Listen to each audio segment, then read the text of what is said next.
श्री हरि ज्ञान सागर में आपका स्वागत है, जहां मिलती है आपको भक्ति, ज्ञान और प्रेरणा की अनोखी धारा। हम सुनाएंगे वे रहस्य जो आपके मन को जागृत करें, आत्मा को शक्ति दें और जीवन को दिशा। आइए डूबते हैं इस ज्ञान सागर में।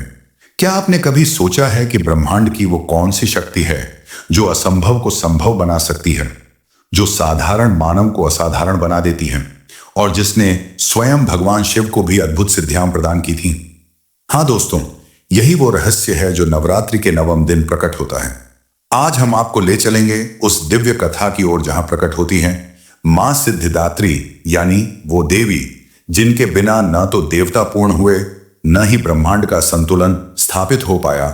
नवरात्रि की महिमा अपरंपार है। पहले दिन से लेकर 8वें दिन तक हम मां दुर्गा के विभिन्न रूपों की पूजा करते हैं। हर दिन साधक का मन शुद्ध होता है, हर दिन आत्मा की परतें खुलती हैं और जब हम नवमी तक पहुंचते हैं तो हमारी आत्मा उस अंतिम सत्य को देखने के लिए तैयार हो चुकी होती है।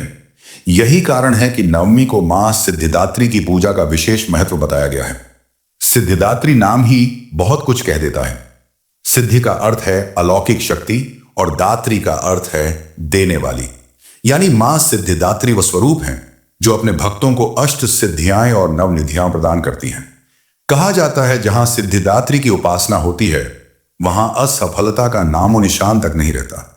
अब जरा कल्पना कीजिए उस दिव्य स्वरूप की। 4 हाथों वाली मां, एक हाथ में चक्र, दूसरे में गदा, तीसरे में शंख और चौथे में कमल का पुष्प, सिंह पर विराजमान। उनकी आभा इतनी तेज कि मानो सूर्य और चंद्रमा दोनों का प्रकाश उनमें समा गया हो। दर्शन मात्र से मन का अंधकार मिट जाए, भय, अहंकार और अज्ञान जलकर राख हो जाए। ऐसी है मां सिद्धिदात्री। दोस्तों, अब जरा सुनिए उनकी पौराणिक कथा।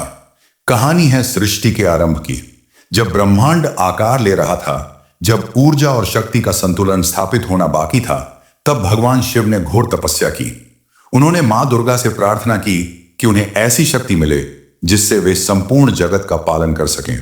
तब मां ने सिद्धिदात्री स्वरूप धारण किया और भगवान शिव को अष्ट सिद्धियां प्रदान की। अणिमा, महिमा, गरिमा, लघिमा, प्राप्ति, प्राकाम्य, ईशित्व और वशित्व। ये वो 8 शक्तियां थीं जिन्होंने शिव को असीम सामर्थ्यवान बना दिया। इन्हीं सिद्धियों के कारण शिव जी अर्धनारीश्वर बने, जहां उनके शरीर का आधा भाग पुरुष का और आधा भाग स्त्री का था। और यही सृष्टि में स्त्री पुरुष संतुलन की सबसे बड़ी मिसाल बनी। यहां से हमें यह भी समझने को मिलता है कि मां सिद्धिदात्री केवल शिव को ही नहीं बल्कि हर उस साधक को शक्ति प्रदान करती है जो सच्चे मन से उनकी भक्ति करता है। अब सवाल यह आता है, नवमी के दिन उनकी पूजा क्यों इतनी महत्वपूर्ण है? क्योंकि नवरात्रि की यह अंतिम सीढ़ी है। भक्त का मन, तन और आत्मा इस दिन तक पूरी तरह शुद्ध हो जाते हैं। अब वह मां के आशीर्वाद का पात्र बन चुका होता है। यही कारण है कि नवमी पर की गई पूजा को सबसे प्रभावशाली और फलदायी माना गया है। तो आइए जानें कि इस दिन पूजा कैसे की जाती है। सुबह स्नान कर अपने घर को साफ करें, मां सिद्धिदात्री की प्रतिमा या तस्वीर स्थापित करें, गंगा जल से शुद्धि करें और मां को लाल वस्त्र अर्पित करें। लाल चंदन, लाल पुष्प और नैवेद्य चढ़ाएं। धूप, दीप और अक्षत से पूजा करें और श्रद्धा भाव से मंत्र का जाप करें। और सबसे महत्वपूर्ण, इस दिन कन्या पूजन अवश्य करें, क्योंकि कन्याएं स्वयं मां का ही रूप मानी जाती हैं। उन्हें भोजन कराएं, वस्त्र और उपहार दें। यकीन मानिए, मां की कृपा तुरंत बरसती है। अब जरा सोचिए, जब मां सिद्धिदात्री स्वयं भगवान शिव को अष्टसिद्धियां प्रदान कर सकती हैं, तो अपने भक्तों को क्या नहीं दे सकती? इन सिद्धियों को अगर साधारण भाषा में समझें तो कभी बहुत छोटा होना, कभी बहुत विशाल होना, कभी हल्का होना, कभी भारी होना, मनचाही जगह पहुंच जाना, मनचाही वस्तु पा लेना, दूसरों पर नियंत्रण पा लेना और सबको अपने वश में कर लेना, यही है अष्टसिद्धियां। शायद आपको यह बातें किसी जादुई कहानी जैसी लगें, लेकिन यही सच्चाई है कि इन शक्तियों ने देवताओं का जीवन बदल दिया और आज भी भक्त के जीवन को बदल सकती हैं। परंतु यहां एक गहरी सीख भी छिपी है। नवरात्रि केवल पूजा का त्योहार नहीं है, यह आत्मशुद्धि की यात्रा है। पहले दिन से नवमी तक हम अपनी एक एक बुराई को छोड़ते हैं। काम, क्रोध, लोभ, मोह, अहंकार सभी को त्यागते हैं और जब नवमी आती है तो हम एकदम निर्मल, एकदम शुद्ध आत्मा बन जाते हैं जो मां की शक्ति प्राप्त करने के योग्य है। इसलिए दोस्तों, नवमी केवल भक्ति का दिन नहीं है, बल्कि यह आत्मा के जागरण का दिन है।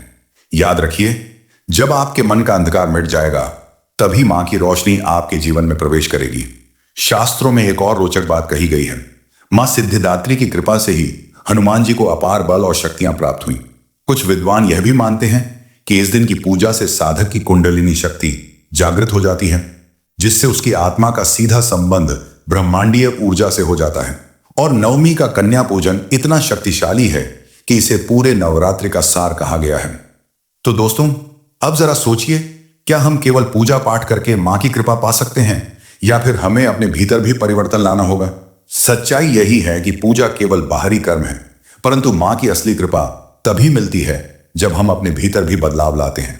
तो इस नवमी पर केवल मंत्र और पूजा तक सीमित मत रहिए, बल्कि यह संकल्प लीजिए कि जीवन की हर चुनौती का सामना मां की शक्ति के साथ करेंगे। क्योंकि जहां मां सिद्धिदात्री की कृपा होती है, वहां असफलता कभी ठहर नहीं सकती। दोस्तों, अगर आपको यह दिव्य कथा पसंद आई हो तो इसे दूसरों तक जरूर पहुंचाइए। कमेंट में लिखिए जय माता दी, ताकि मां की ऊर्जा पूरे संसार में फैल सके। मां सिद्धिदात्री की कृपा आप सब पर बनी रहे। जय माता दी।